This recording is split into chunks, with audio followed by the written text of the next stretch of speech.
I'm Hollie Lawing-Pritchard. I'm one of the trombone professors here at Kennesaw State University.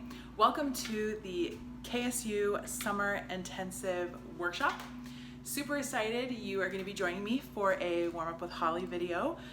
In this video, we're going to do all the things that I basically do in my daily routine, help you keep in shape, and just all the fun things I like to do to get my day started on a good note. So come along with me, and thanks for being here. Right at the beginning of the day, I just like to kind of take it easy. I don't like to do anything overly aggressive with my air or my lips or anything like that. So I make sure I'm in a comfortable space. This is generally not where I practice, but my studio gets kind of hot. So I'm in my house right here and my dining room. Welcome. And we're just gonna warm up and get things going. I'm gonna explain what I do right before I do it, and then I just want you guys to join along with me if you can. The best idea is going to be listen to me for a second, pause the video, and then try it on your own. And yeah, all right, here we go. So what I like to do sometimes, and I'm not a huge fan of buzzing. I don't do extensive buzzing or anything like that. But what I do like to do is do a couple of quick sirens. I'm sure you guys have heard that before. So I'll just do.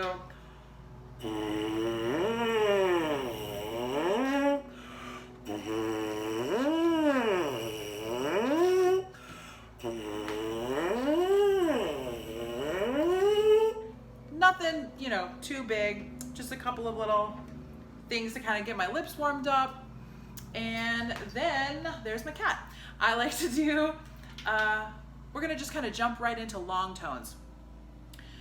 I don't really have necessarily a sound concept that I like to tell all of my students to work with. I want everybody to have their own sound concept in their head and have just like this beautiful trombone sound that they're desiring to have.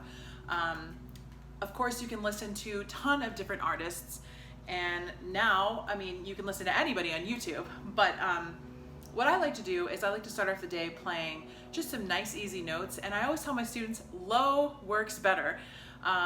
When I hear people starting off playing like all crazy and high, I always tell my students, I'm like, what are you doing? Like, that's certainly not relaxing. So start with me. What I like to do, if you don't have a trigger, that's okay.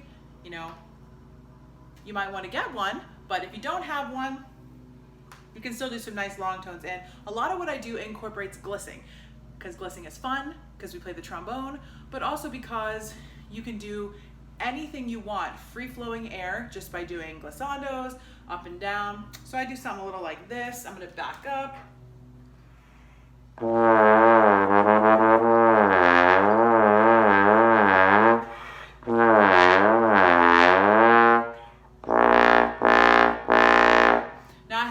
Note yet today. Literally, I'm going to be warming up with you guys. So I am going to be showing you from start to finish. I haven't like pre-warmed up or anything. So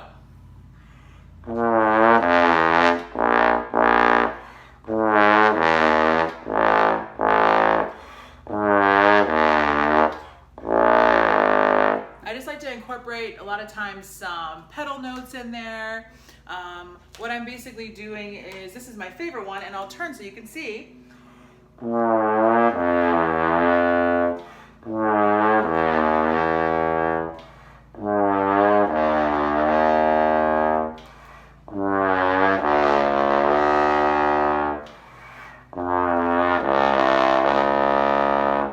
So basically just starting on what I like to call fat B flat, which is just low B flat, but it's just fun, especially for the little kids, to say fat B flat. Everybody knows which one that is when I usually say it. So fat B flat, going down a half step to A, back to B flat, and then I'll use my trigger and do low F, low E, back to low F. So it's just 1, 2, 1, 1, 2, 1, 2, 3, 2, 2, 3, 2. So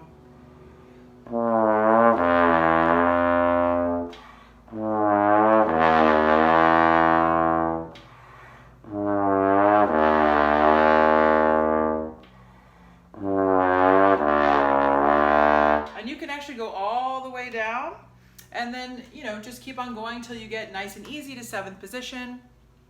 So I feel like I've got a spittoon here for my spit. I feel like I get the air moving a lot better and a lot faster when I do low stuff.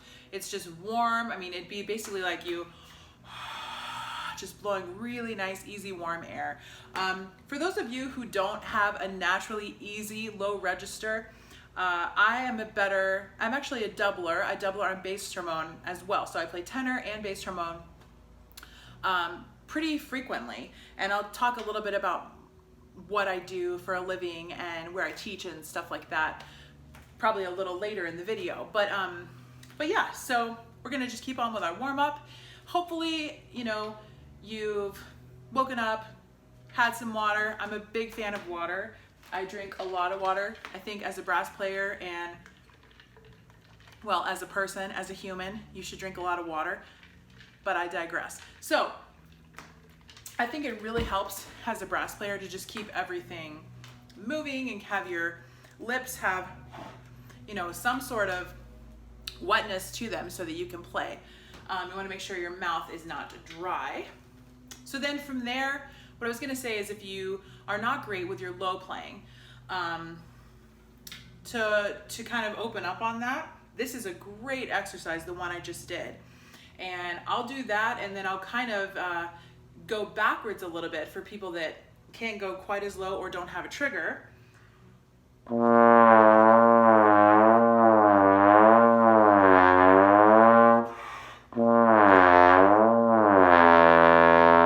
Now if you have a trigger, you can do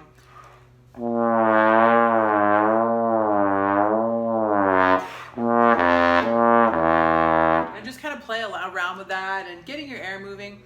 I just try to go for something that feels good and hopefully sounds good and just, you know, makes my lips feel kind of nice and tingly. Like I said, I haven't played yet today, so we are definitely warming up together. So what I like to do is I like to go right from there into some Glist Scales. I am going to kind of talk here and there about my feeling about scales. I am extremely passionate about scales, but I'm not going to tongue them like normal. I actually start by glissing everything. I don't tongue anything when I start warming up. So, and that's the whole thing with the opening long tone glisses that I just did. You're not using any articulation. You're just free blowing, getting the air to move, just feeling really good. Just some easy going breaths. If it doesn't feel easy and you feel strained in the beginning, I would say put your trombone down, walk away, and come back in a few minutes. So moving on from there, after I do a few of those, I like to jump into, again, not using any articulation, just blowing, and I like to get some range kind of moving. So I'm probably going to start with a low F scale, and I like to glist my scales in the very beginning. Like I said, I'm like super obsessed with scales. I'll talk about that in a little bit. But so I go from long tones, and then I'll kind of do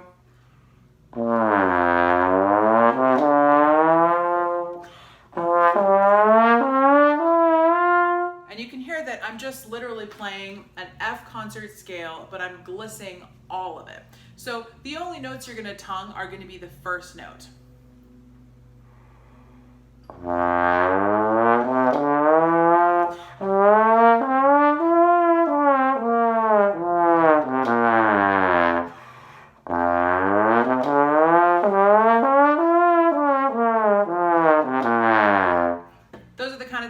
Do when I first start out. So what I like to do if I want to keep on getting my range moving and getting things working for the day, I usually will do some form of scales, whether that is chromatically. So I might start on F and then I might do G flat and G and A flat. And so that what that would sound like, and you can make up yours, but what that would sound like would be I would have just done the F, then maybe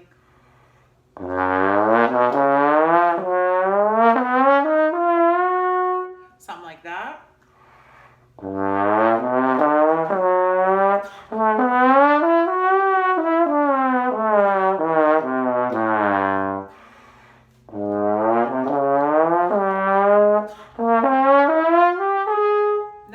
make it all the way without breathing, I highly recommend that. I just wanted to show that you can breathe in the middle and it's fine. It doesn't necessarily break the flow or anything. So this is, again, all glist, A flat.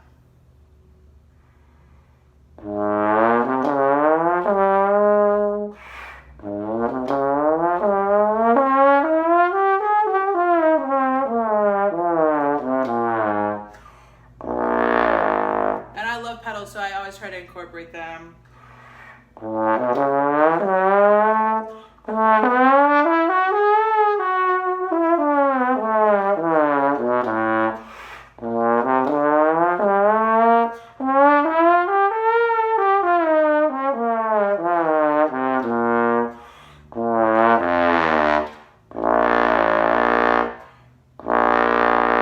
So basically just kind of like taking it easy. There's really no rhyme or reason. I'm just going up chromatically. However, if you are in high school and you're like, okay, I'm still trying to learn my scales, I'm still trying to figure them out, no big deal. So I think we could do the all-state pattern, and that's what I do with a lot of my students. I'll have them do the all-state pattern for, you know, if they're in 9-10, I'll have them do the all-state pattern for that. So basically, you know what the order of scales are for that. For G, M, E, A are required. It would be G, C, F, B flat, E flat, A flat, D flat, G flat. So you could always just start with G and then work your way up. So again, we're using no tonguing right now. And by the way, I warm up for like 30 or 40 minutes. So if you're like, wow, this woman is talking forever, you know, does she really warm up for that long? Yeah, like I'm just getting started. Like I haven't done articulation or lip slurs or anything like that. A good solid warm up is what's gonna get you going.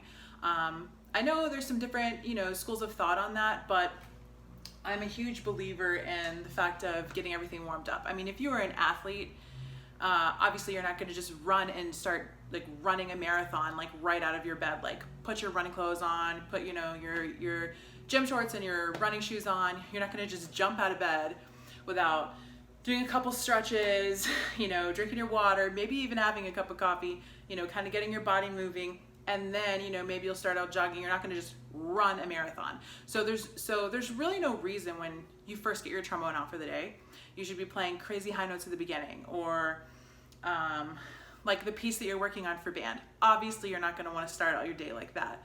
I'm a firm believer too, and whatever you put into the trombone is what you're going to get out of it. So I've had to learn that the hard way. You want to try to stay relaxed, and you know, if stuff isn't coming out, like if you're struggling with high range, just take a second, take a couple of breathers, you know, make sure you're feeling pretty relaxed, and then try again. So again, let's say for example we're doing the 9-10 all-state order. I would do something like this. If you want to switch up the rhythm for the Glist Scales,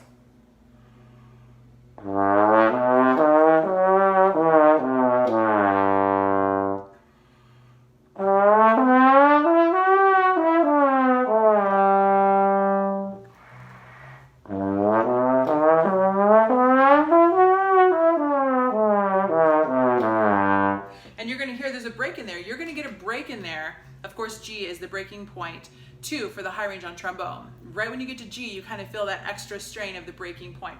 You just need to blow faster, straight on through that. A lot of people struggle with high range, and this exercise I'm doing right now, let me tell you guys, there is no easy way to work on high range. It is literally blow faster, buzz faster.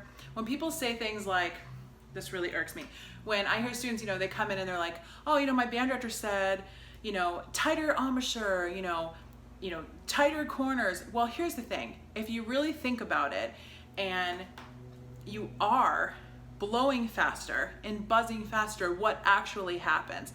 Kind of breaking it down. By the way, I'm slightly ADD, so I cover like a lot of things at one time, but I always bring it back around, don't worry. So, you know, when band directors say that, I know they mean well, and I know it's impossible to be, you know, an expert at every single instrument at once. So that's why we have private teachers. Highly encourage you to take lessons, but I digress. So if you do have a fast airstream and you are buzzing fast, let's look at what automatically happens. So if you're gonna go, and you know, we're on COVID right now, so good thing I'm not like blowing spit into everyone's face.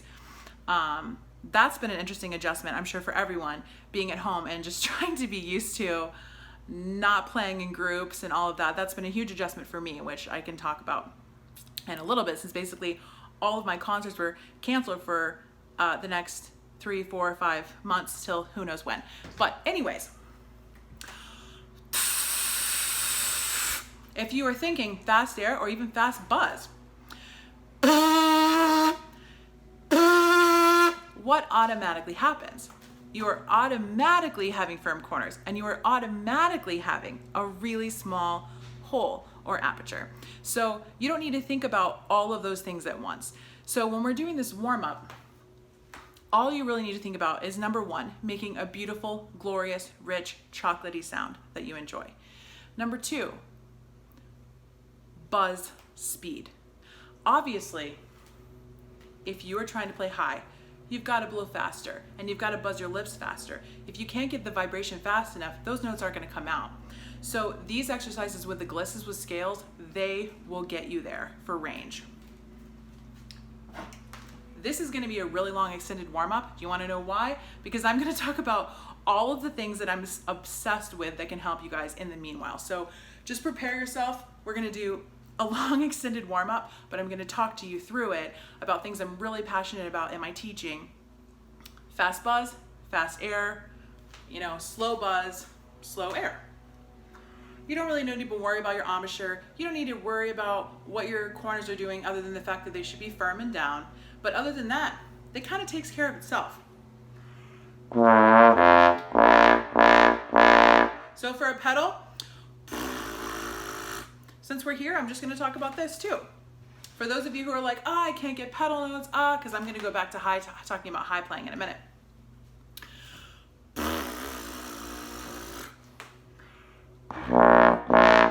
So I'm going to show you.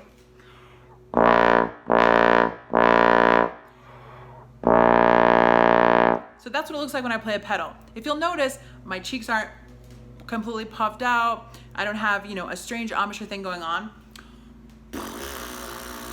So this is a pedal buzzed. Whoops. It's pretty low.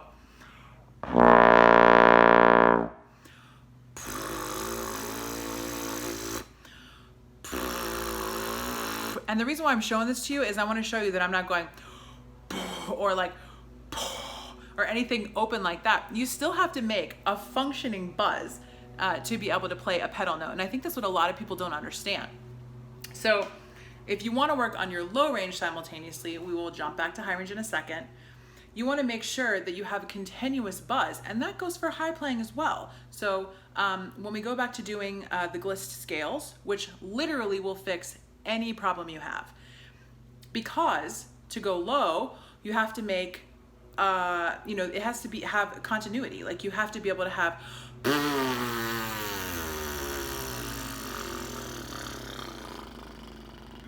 a continuous buzz, and then to go high, which I can't free buzz very high, but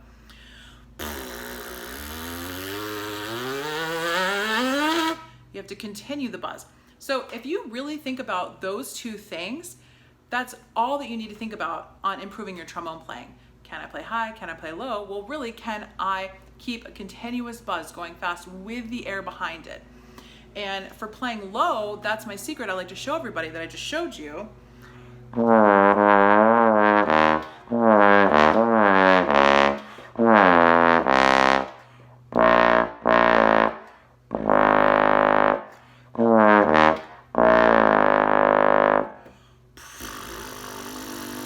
So that's like a pedal A flat.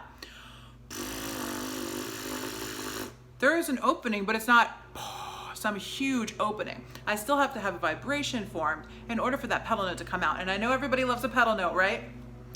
So going back to the high range, now that we're off of my little tangent, told you I always bring it back around. My students love me for that, because I'm just like, I have so many things, I have like little morsels that I want to get into it, and a lot of times I just feel like I can't. But we're gonna do back to, so we did G. Now we're gonna do C if we're following the GMEA pattern. So.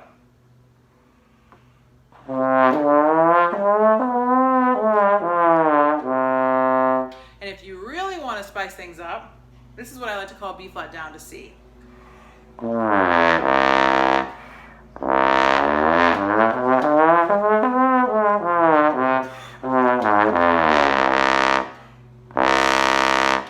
if you're looking to get things low, low, low, the best way to do is just start out slow on your F and trigger.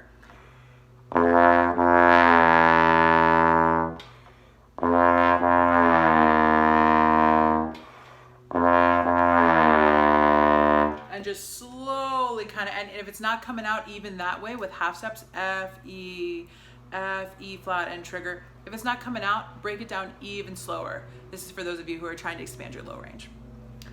Then we would be on F, which we did before. Sometimes I like to add a little lip trill at the top, just because it's fun. Don't expect you guys to do lip trills, but a lip trill is just a really fancy lip slur, which we will get to in a minute. But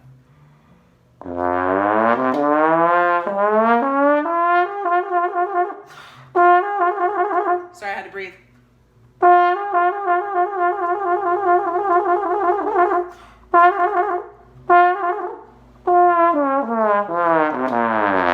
Then from there it would be B flat.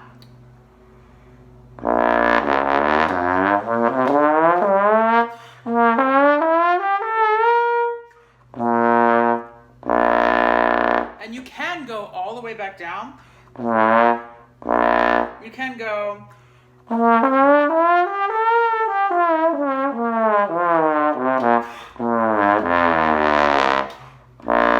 If you have to take your time, just go slower, no big deal.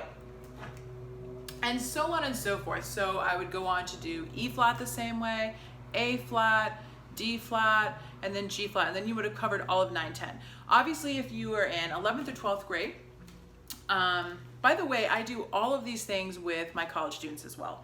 I make sure that I have them do 3 things. So we're not gonna have time to do all of them today, but I will demonstrate each one in a second, after I talk about going over the break. If you can get over the break to G, you know you're on your way to getting a great high range. So we're gonna do G. So I'll turn this way.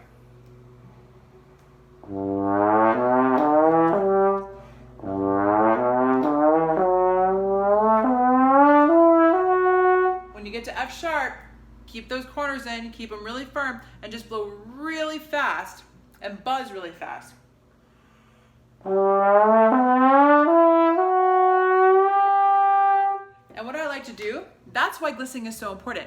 It doesn't give you the opportunity to manipulate the note in any way, and this is why glisting is so important on the trombone. The trombone is its own instrument, obviously, but of course we're the only instrument that does not have valves. But why this is so important is because of the break.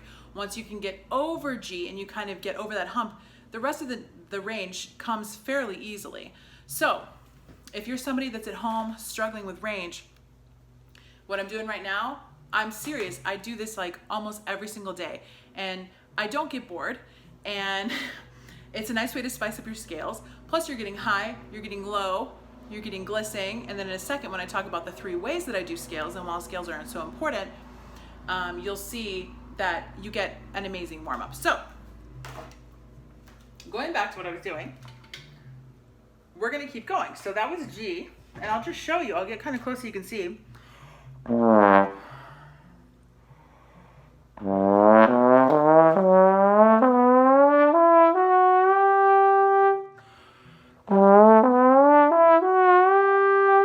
So if you want to go higher,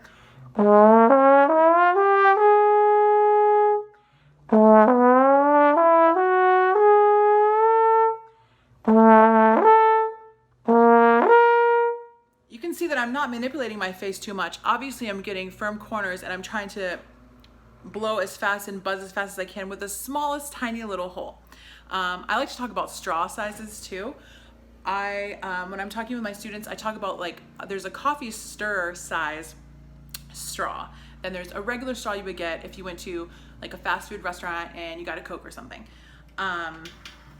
Notice I said Coke because in the South, you could say Coke and that actually means anything. A Coke could be a Dr. Pepper. It could be a Sprite, a root beer. It could also just be a Coke. Anyway, so you have the coffee stirrer size straws, which are really small. That's about what I want you guys to think about when you're thinking about the high range. Like,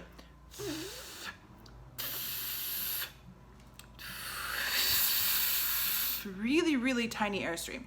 And then of course, anywhere around above F or G or F or E flat would be a, you know, a regular straw. And going on down would be like a regular straw's opening.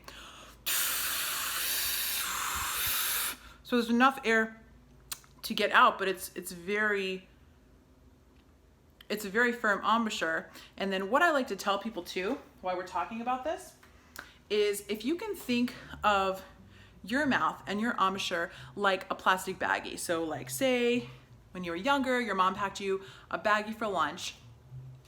It'd be like if you took a baggie and you sealed it like this. Say you had like Cheetos or something in it. This is your embouchure, the hole right in the middle of the bag, and say I'm just sealing it to the sides. So here's your hole. Then you're gonna have, so it'd be enough to put a straw in here, and then the rest of it is sealed to the side. The only thing that's escaping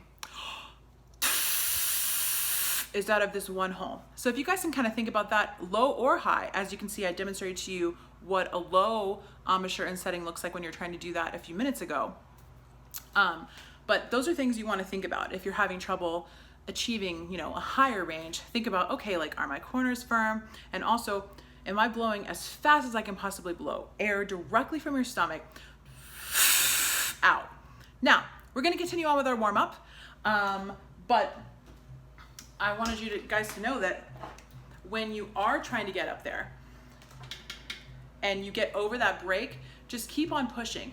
Every day, if you're only able to hit G, that's fine. Then let G be the note you're striving for the next couple of days. Once G comes out really, really great, because we've all been there, then you can kind of move to A flat, you can move to A, you can move to B flat, and so on and so forth. So.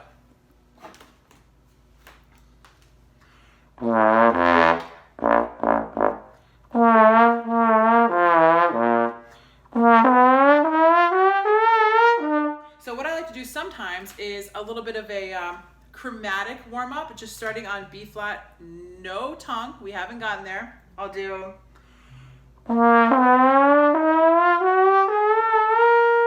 Everybody should know this because it is your chromatic scale starting on B flat, going to B flat. Not the low one, not fat B flat, but the higher one. If you can do that, you know you're on your way with high range and, you know, getting everything in its place, and you can play any music that anyone throws in front of you. If you can do your scales glist and you can play them consistently and cohesively so they just sound beautiful, like one big chewy note going back and forth, you know you're on your way. So back to the three types of scales. We don't really have time. Well, we do, but I have some other things I want to talk about. But honestly, if I could talk about scales for 30 minutes, I would. And I've talked about them for probably 28 minutes now. But I like to do scales every single day. You guys are like, oh, I hate scales. Why scales? Well, let me tell you something. Scales are just music jumbled up. There is literally nothing else. I mean, you could practice Arbonne, you could practice, you know, Trill, you can practice Copra, you can practice Roche, you can practice anything you want to practice. And if you have no idea what I'm talking about, I am going to tell you some good books you can get by the end of this video as well. Those were all method books. If you're lost, it's fine, stick with me. By the way, you will notice everything I'm doing today requires no music. You could be out on a lake boat, you could be in quarantine like we all are now, and you don't need any music to stay in shape.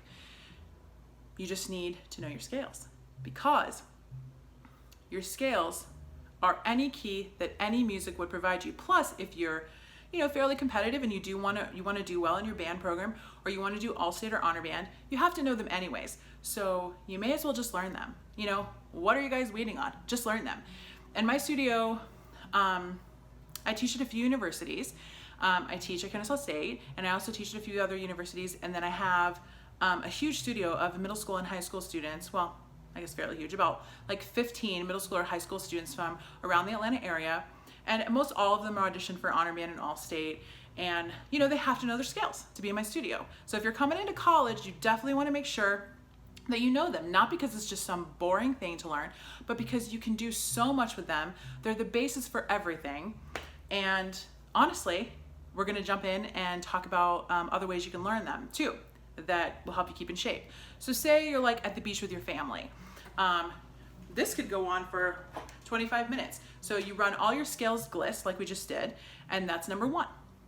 Number 2 is going to be slurred. So hopefully we all know the difference between slurs for trombone, as trombone is its only it's the only kind of instrument that is like this. We have to talk about natural slurs. The most important thing. You will notice when you're doing the glist scales like I did, some of the notes, of course, connect naturally. What is a natural slur? Well, and why are they important? A natural slur they're 2 notes that connect naturally. You don't have to tongue them, and you're not going to glist them because they naturally connect into a lovely slur.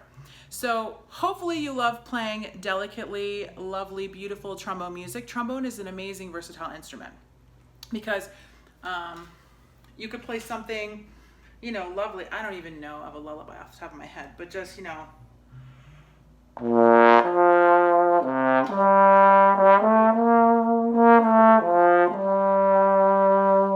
Jurassic Park theme, right?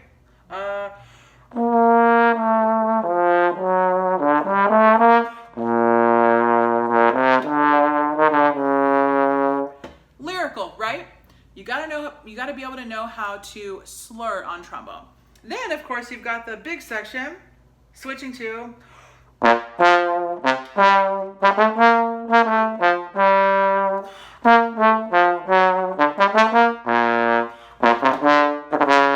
you know, you've got to be able to tongue, you've got to be able to play it beautifully. I just kind of pulled those last 2 things out of a hat, out of nowhere. But hopefully you like Jurassic Park. I do. Nerd alert.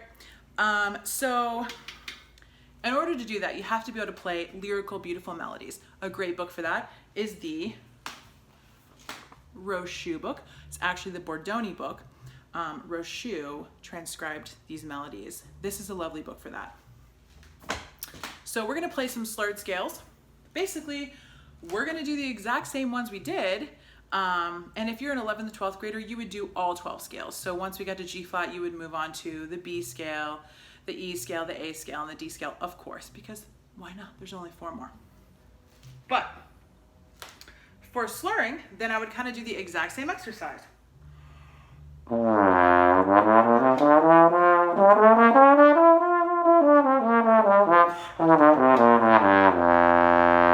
I'm just making sure I'm doing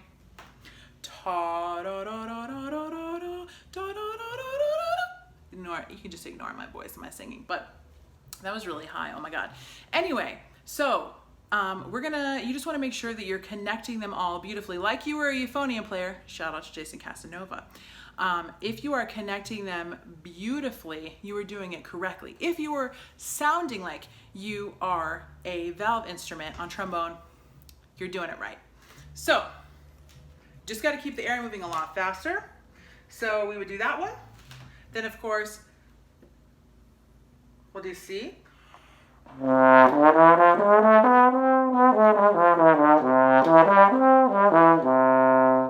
And you see the order I'm doing, you know, if we did the all-state pattern, we would do the G scale, slurred, then the F, C scale, slurred, then the F scale, slurred, you know.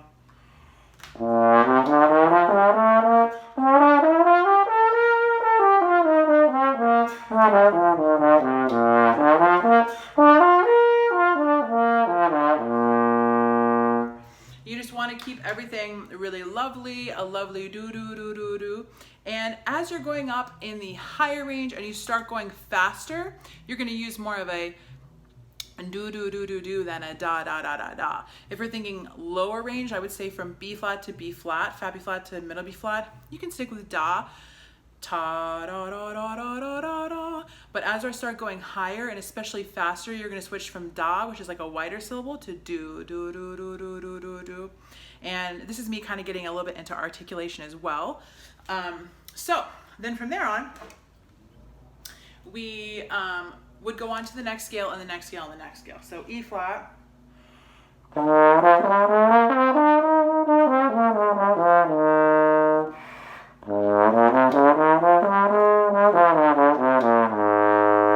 And so on and so forth. Then after I slurred all the scales, what I usually like to do, and so if you want to pause while we're doing all these, I would pause as I'm talking through this video and start the day off with doing the long tones, and then I would go directly into doing glist scales. Go ahead and do your 8 glist scales or your 12 glist scales, depending on your age. And then I would pause, and then I would do my slurred scales. And at this point, you're like, okay, I'm pretty warmed up. Well, this is also just a daily routine. So then we're going to jump into tonguing. So now, as far as the tonguing goes, I like to use a nice TAH. Ta, ta, ta, ta, ta, ta, ta, ta, ta, ta, ta, ta, ta, ta, ta. So again, with range, oh, a beautiful red cardinal just flew up. Well, obviously it was red, but it was the male cardinal. I love birds. I didn't used to like birds. I like them. Fun fact. Anyways. Also, my cat is chilling over here on this right there. She's just chilling.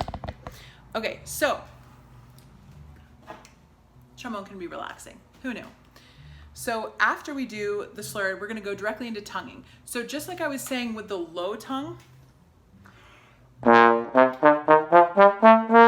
this is more of a ta, ta, ta, ta. As you start getting into the upper range, because again of the smaller aperture, the smaller hole, the faster air, 2 is a much better articulation I found to use as you start going up. And also as you start playing a lot faster, you're going to want to switch. This goes for passages that you're playing in band or just in your warm-ups or anything. You're going to want to switch to a 2 tongue the faster you go, because it's smaller. If I try to play a ta tongue up high, it's just too wide. If I'm playing like a B flat,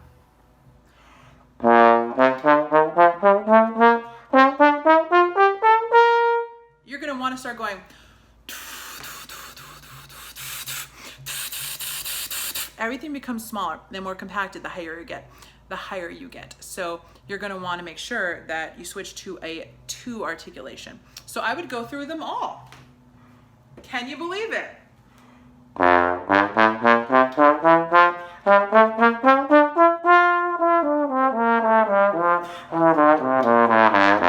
that's the All-State pattern, tongued up, slurred down. Make sure all of you guys are doing that for All-State too, because you won't get in if you don't. But and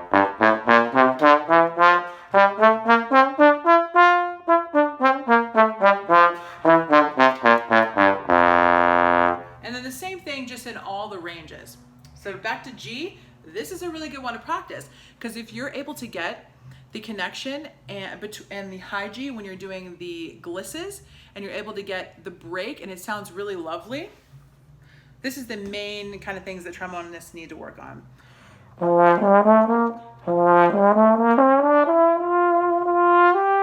And that's just a natural slur there. They connect naturally.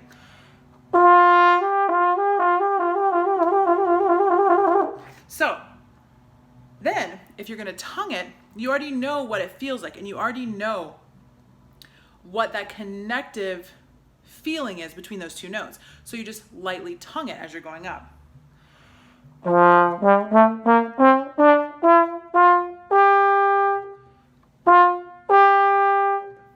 And just keep in mind, of course, that G is going to be a bit higher in second position.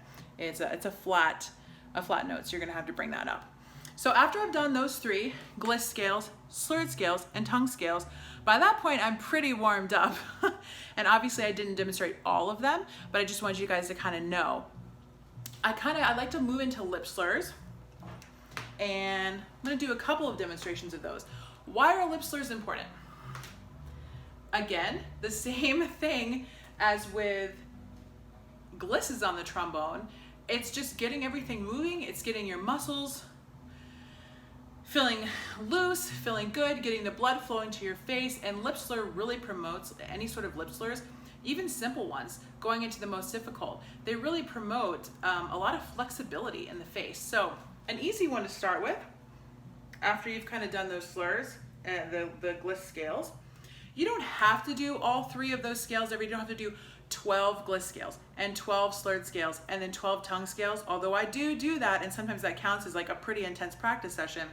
You could pick one for each day. So say you wake up tomorrow, you're like, I would definitely start with glissing things, getting things moving. You don't have to worry about your tongue being in the way. And then I would jump into slurring. And then maybe say the next day you're like, I'm only gonna work on really articulating and tonguing those scales and worrying about the tu versus the ta, which one is more clear, and all of those things. So from there, you could jump into an easy lip slur. This is a B flat. Everybody knows this one, right? You wanna make sure you have a big sound. You're gonna tongue that first note and then just bounce off like you're bouncing off a trampoline. A trampoline? Sounded like trumpet. Like you're bouncing off a trampoline. And you're gonna, just like with music, if it's going up, do a little crescendo and then let it fall back down.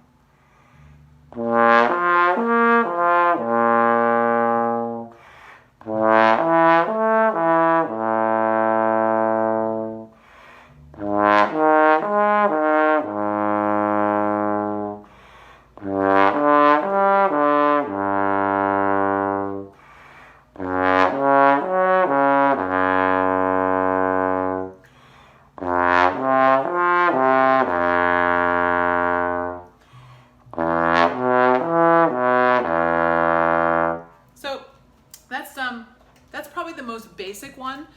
If you're a little older, you can jump right into, here's a challenging one for you. There's like a gnat or something. I like to incorporate glisses, big surprise, into my lip slurs. It kind of just gets you moving and it keeps things interesting, a little more spicy. So I incorporate low, glissing, and high into a lot of my lip slurs. So I like to do this one. I'm just starting on low B flat, glissing down to 7th position.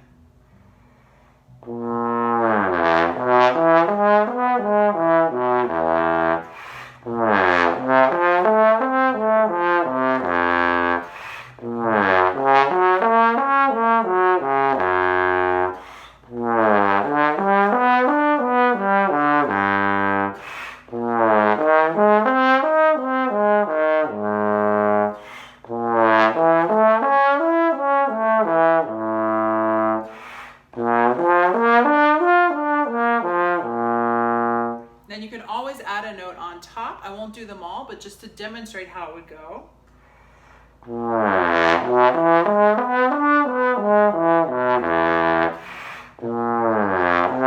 And so on and so forth. Then you can add one more on top of that.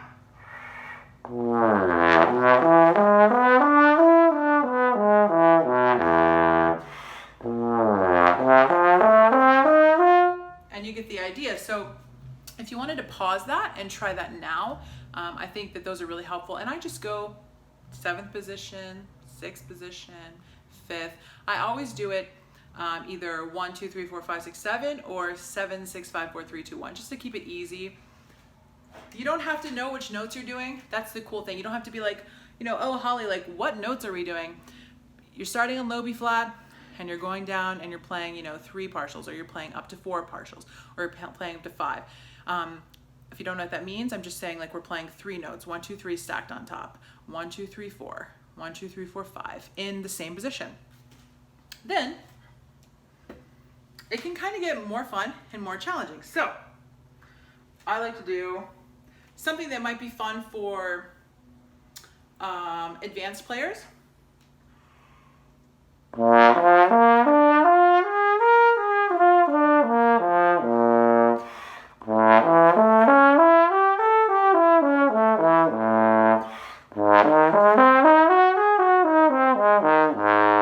They can always add a nice big fat pedal at the bottom.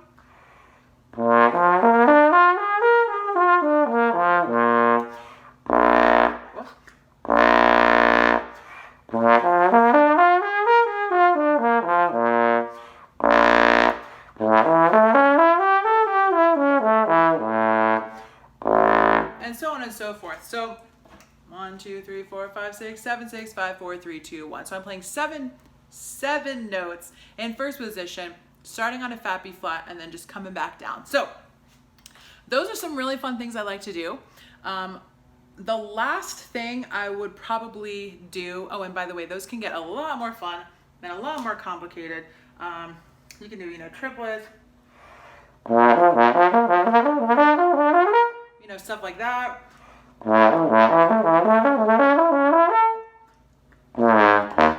Just like some fun little triplets. But basically, if you just stick with the positions, 1, 2, 3, 4, 5, 6, 7, and you add a note, that's a great way to build endurance. So I would usually do a couple long tones, do some scales, and then I would jump into these kind of lip slurs for my daily warm-up, which is usually about, if I don't have to teach a ton of students and I have my own time, it would be about 30 to 45 minutes. And then what I'm gonna end with is, it's a combination of tonguing and lip slurs, which I think that's the best of both worlds. If you're getting a really nice fat articulation, and then I'm gonna jump into the lip slurs, and by this point you're done with your warm-up and you're feeling awesome and you can start your day. So something I like to do, starting with first position, I'm gonna play it and you guys can probably tell what the notes are. I'm just adding a note.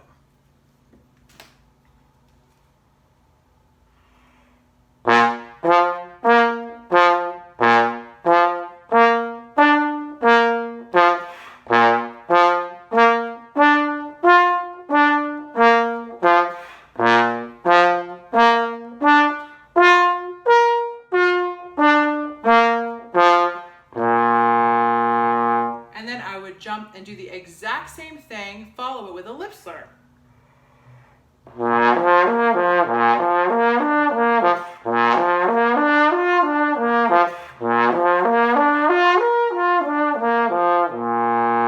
And you'll notice I'm going to breathe at the bottom. I don't have to breathe that many times, but I just wanted to show you guys, you want to breathe before you start over on the lower note. That's an awesome lip slur. Then you just go down from there. I won't do the whole thing, but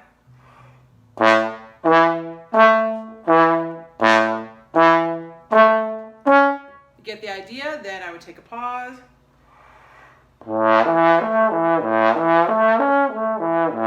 And then down a third. So basically you just repeat the exercise all the way from first position down to seventh position.